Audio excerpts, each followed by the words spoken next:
সকালে বোন বানিয়ে দিয়ে গেছিলো লুচি, আর এখন হবে তালের বড়া। নাড়ো এটাকে, অনেকক্ষণ ধরে এটা ইয়ে হয়েছে, ভেজা নয় তো তেল ছিটবে। তালের বড়া তো হাতে করে দেখেছো দেখেছো, এরম এরম এরম করে দেয়, তো ও তো এরম এরম পারবে না। ধরো ভালো করে ধরো।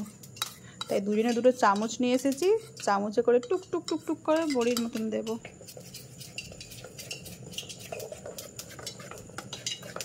কিছু বলার আছে? কাটিয়ে কাটিয়ে মেরে ফেলছি তাই তো, এটা বলতে চাইছো? বলতে পারো অন ক্যামেরায়, অসুবিধা নেই। কোনো কিছু সাউন্ড নেই। চলো, ওটাকে আমি আগেই মেখে রেখেছিলাম, যে আমি জানি কারণ ওটাকে সময় লাগবে। আর ফাটাতে হবে না। এবার দুজনে চামচে করে একটু একটু করে বড়ির মতন দেবো, নিয়ম কানুন মতনই অল্প ভাজবো। যদি দেখি যে অনেক সময় লাগছে রেখে দেবো, কালকে মা ভাজবে ও বাড়িতে। করা ছিল, দাও দেখি দিতে থাকি। কিরকম ভাবে দেবে তুমি দেখি স্টাইলটা। এইটুকু নেবে, লেবরেই যাবে, দেন এইরকম। গোল হবে? গোল হতে হবে না, সে কি করবো, টেরা বেকাই হোক। খাওয়া নিয়ে কথা, শেপে কোনো কিছু যায় আসে না। ফট করে এরকম ঘুরিয়ে তুলে নেবে, বেশি দিলে বেশি বড়া হয়ে যাবে। জুড়ে যাচ্ছে। জুড়ে তো যাবেই। চারটে করে দেখো, এরমই হবে, এরমই করবেই তো। জুড়ছে কই, তো সিঙ্গারার মতন হচ্ছে।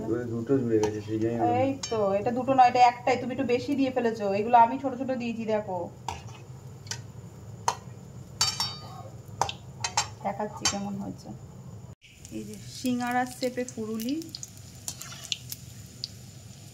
জাস্ট অল্প কটাই ভাজবো, শুধু শুধু না হলে আর বেশি ভাজবো না। দেখা যাচ্ছে কোথায় সিঙ্গারার শেপে? হ্যাঁ এবার দেখা যাচ্ছে। এই যে সিঙ্গারা, দেখা যাক কিভাবে ভাজা হয়। বেশ ভালোই ভাজা হচ্ছে, চামচে করে দিয়ে দিও। এই যে 2-3 খোলা উঠে গেছে, আর 1 খোলা মুখে চলে গেছে। ভালো, নিজে ভাজছো নিজে খাচ্ছ, ভালো লাগছে? নিজে বললে নিজেই তো আগে সাজরে নিতে হবে। মোটামুটি ভালোই হয়েছে। শেপগুলো হয়তো গোল হয়নি, বাট ঠিক আছে। টেরা বেঁকা দুজনে যা পেরেছি করেছি, আর এইখানে আর একটুখানি আছে বাকি, তারপরে হয়ে যাবে। এই যে সমস্ত তালের বড়া ভাজা পুরো ডান। তাল ফুরুলি বা তালের বড়া যে যেটা বলে, তো এই যে ফুরুলি পুরো ডান। শেপগুলো একটু উল্টাপাল্টা হচ্ছে, এই যে এই যে এই যে, কিন্তু কিছু করার নেই। আমার হাতে ব্যথা, আমি হাত দিয়ে করতে পারবো না, আর এই হাত দিয়ে তো দিতে পারবো না, সেই জন্য এটাই।